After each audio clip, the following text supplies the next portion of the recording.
Hello, everyone. Thanks for being with us this Monday. For News Center Maine at 4, I'm Amanda Hill. I'm Ryan Breton. And I'm Brian Iacono. Ahead this hour, the gubernatorial race is now set for November. Today, Democrats came out swinging their attack on Bobby Charles and his response. That's just ahead. And a new kind of vet clinic in Maine that aims to keep the costs of caring for your fur family down. Also ahead today, how the death of a fisherman last week is affecting an island community. And we'll tell you how a gay rights organization is embracing a defaced symbol of pride. And we'll introduce you to some guys who come about as close as you can get to living the life of a Revolutionary War soldier. We will get to all of that. Of course, Ryan's forecast just a moment away as well. First, though, check out an image showing the power of lightning. The Orland Fire Department says yesterday afternoon they were called to a home on Toddy Pond Road for report of smoke after a lightning strike. They saw that furrow on the ground. They say it shows the path the lightning actually took to the house. They had to ventilate the home and spray down the building. They did not report any serious injuries, and they did not really specify the degree to which the house was actually damaged. But look at that. Incredible. Such a reminder that it travels and Right. It can travel. It's not always just where it hits. And it's always important to remember, too, severe thunderstorm warnings aren't issued for lightning because every thunderstorm produces thunder and lightning. That's just by part of the definition. system. Yeah. So it's wind gusts at least 60 miles per hour or hail an inch in diameter or more. So even a thunderstorm that's not technically severe can have lightning that causes problems. Yeah. And we had a good amount of it. We did Late in the day yesterday. Yeah, a lot of little pop-up storms. Tonight, the rain that's coming in is different. It's more of like an area of rain. There could be a rumble or two of thunder, but it won't be anything like yesterday. You can see the rain has now moved into the seacoast. Portsmouth now 65. They were in the middle 70s before the rain arrived. Bangor, though, it's still dry, and it will be dry in eastern and northern Maine really for much of the evening. You're not going to get into much of this rain until later on tonight. There are a few little storms that have bubbled up in the Allagash, but this is the main area of rain coming in from the southwest. Now raining in just about all of York County, beginning to get some rain into the Freiburg area. There are a few spotty showers north of there, too, up in the western mountains. But this is the rain that's going to slowly be expanding northeast tonight. Area of low pressure is going to travel right along the coast, so that keeps most of the steady rain within about 20 or 30 miles of the coast overnight tonight. See at 8 o'clock, though, the rain hasn't really made it to central and eastern Maine, so you have a mainly dry evening here, while it will be wetter from about Augusta southward through the early evening.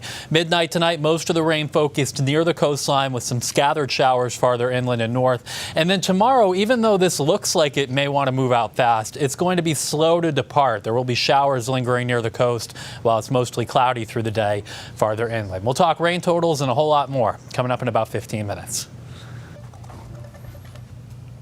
Ryan, thank you. The city of Portland now sharing plans for the July 4th celebrations. Tens of thousands of people expected to gather on the Eastern Prom Saturday, July 4th. Fireworks are set to go off around 9:15. The Casco Bay Wind Symphony will start around 7, and you'll be able to find food trucks right there. Rain date is Sunday, July 5th.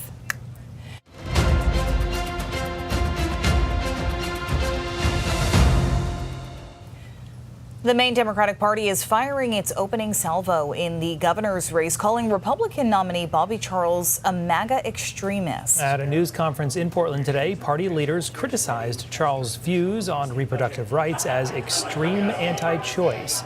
The Democrat said Charles would reduce enrollment in MaineCare, government health insurance used by 1 in 4 Mainers, and that his plan to cut the state budget by 1/3 would gut services and lead to property tax hikes. Maine Democrats also said Charles is too closely aligned with President Trump. Bobby Charles praises Trump's tariffs. He defends Trump's war in Iran, a war that is driving up gas prices, driving up food prices, and driving up inflation. Again and again, when Donald Trump creates economic chaos, chaos that brings real harm to Mainers, Bobby Charles rushes to applaud. About 2/3 of the state budget pays for health care services and public education. The budget also sends hundreds of millions of dollars back to communities in revenue sharing and property tax relief. When asked for comment, Bobby Charles' campaign said, quote, "Mainers are so extreme they want their income tax eliminated, their property taxes cut, and their hospitals not to close," end quote. Well, there's a new space offering veterinary care for anyone, whether they have the means to pay for it or not. The ARLGP Community Clinic at Baxter is an offshoot of what the Westbrook shelter does for rescued and surrendered animals. The way they see it, the more support they can offer their community, the fewer animals they're taking into their kennels. Within the footprint of the old Animal Refuge League of Greater Portland, the shelter is branching out into veterinary services, not just for its rescued animals. This vet space is for everybody, and we really mean that. I can tell you from her teeth that she is probably about 16 weeks, maybe closer to 12. With 2 full-time veterinarians, 3 vet techs and an assistant, and 2 customer care members, services here range from preventative care to small emergencies like removing quills or x-rays and lab work. So we're able to look at kidney enzymes, liver enzymes, blood proteins, pancreatic enzymes, as well as some individualized tests based on what we're specifically looking for.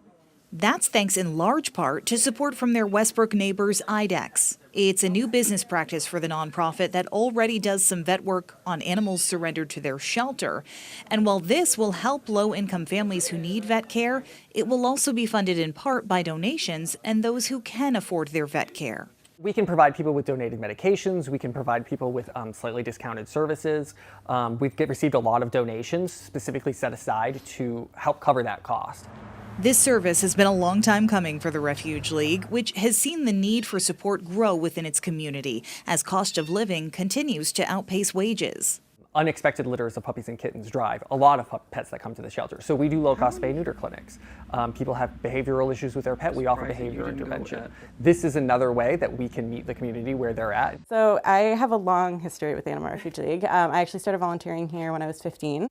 After spending part of her career in critical care, Dr. Cassie Martell calls this coming home, supporting care that keeps animals in loving homes. And to be able to watch that pet walk back out with that person and know that they are loved and they are safe is such an amazing and fulfilling feeling. We understand that our mission of helping pets doesn't start and stop at the doors of the shelter, because the reality is if somebody can't afford vet care and they have to surrender their pet to us, we're going to be supporting that pet entirely ourselves anyway, and then we have to find them a new home. So it's better for us to just keep these pets in the homes that they're already in, that already love them so much, and provide them with the care that they need. It works better for us, it works better for the pet, it works better for the owner. The community clinic at Baxter is open to anyone Tuesday through Friday. Just call ahead for an appointment. The phone number is right there on your screen.